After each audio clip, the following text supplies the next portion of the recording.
Biafra, quit notice and all that nonsense by Ishiekwene.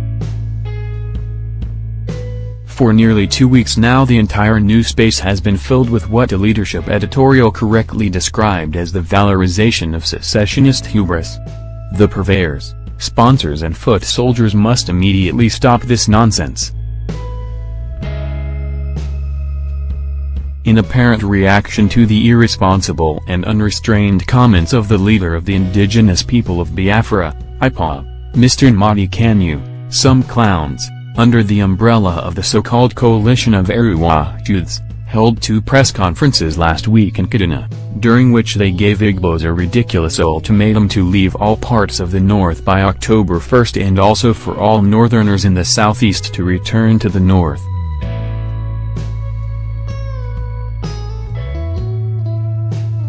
Since then, virtually every ethnic champion has spoken in the name of one ethnic group or another for, against or in between. Secession is the new demand for states and local governments. Rubbish. For too long, post-1967-70 children who didn't experience Nigeria's civil war have been playing with fire. They have been behaving as if war is just another video game, in which contestants can score points without bloodshed and real-life consequences. War costs more than data plan on a digital device, it's more than virtual experience on a console. Nigeria's civil war cost more than 1 million lives, displaced and disrupted the lives of millions more, and left even a greater number stranded with permanent scars. 47 years after the war ended, the country has yet to recover and both the Igbo and non-Igbo political elite have been hand in glove in betraying any hopes for genuine progress. No lessons have been learned. This is largely because the older generation whose responsibility it is to shine the light and call the rascals on all sides to order prefer to play politics with the country's future. Those who are not playing politics are maintaining criminal silence, which is just as reprehensible. It's time to call a spade by its name. When Kanu was released on bail on April 28, most well-meaning Nigerians across ethnic lines who had called for his release, genuinely believed that he would respect his bail bond by disciplined and restrained conduct, especially in his public utterances. Not only did he dishonor his bond, he persisted in making inciting and vexatious comments and behaved as if the installation of the Republic of Biafra at which he would be crowned the new potentate was only days away. Masob leader, Ralph Uwazeruike, has also been trying to out-trash Kanu's war and secessionist rhetoric.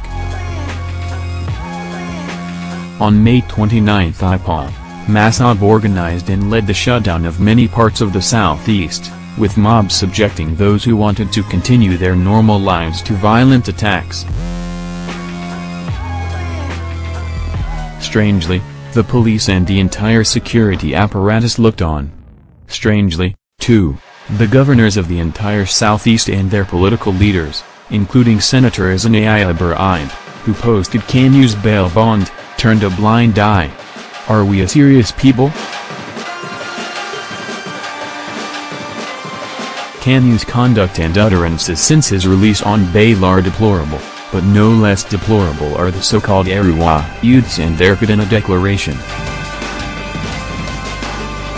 The fellows have no right under the Constitution of the Federal Republic of Nigeria to deploy a traffic sign, much less order fellow citizens to leave their places of residence. That ultimatum was an insult on our collective sensibilities and must be condemned. If the current feeble political leadership had not infected our security services and turned the police into fishwives, Uwazeruike, Kanu and the Arewa youth jokers will all be in custody by now. They have become a danger to themselves and to society. I laugh when the Inspector General of Police and his men pretend not know where the fellows are. I'm also appalled by the mushrooming of ethnic groups whose singular purpose appear to be how to break up Nigeria and leave with their own fragments of the whole. From Yugoslavia to the Soviet Union to Sudan, breakups have hardly ended in the romantic tales canvassed by the instigators. Of course, diversity and multiculturalism have their challenges, but there's not a single one of the countries mentioned above that was not better off and more prosperous together than they are today. To put it bluntly, all the countries are worse off. It's been said in some quarters that after watching the Southwest produce a president on the heels of the OPC terror, the South getting the same chance after Niger Delta gangs held the country hostage, and the North using Boko Haram to pave the way for Buhari, Southeast youths want to take the same violent route to power. The subtext is more complex than it seems, yet there are those who think that if two wrongs don't make a right, we might as well try a third. There's no point living in denial. The country is facing difficult times. Millions of youths cannot find meaningful jobs, while millions more cannot get a decent education.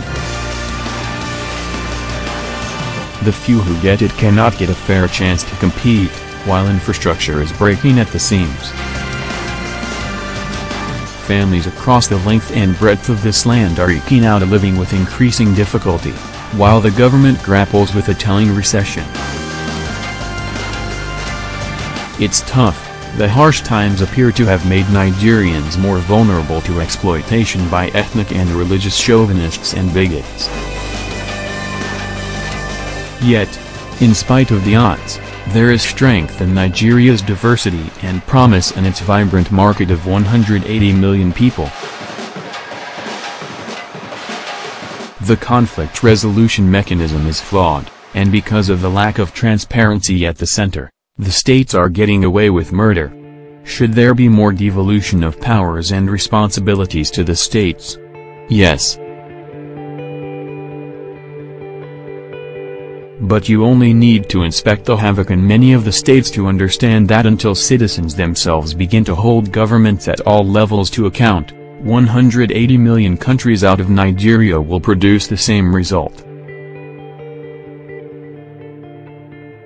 We've seen it play out in fallen nations. Those who valorize secessionist hubris or who cannot tolerate others that are not like themselves will ultimately replace one form of tyranny with another. The nonsense must stop. Ishiekwene is the MD, editor-in-chief of the Interview magazine and board member of the Paris-based Global Editors Network as Ishiekwene.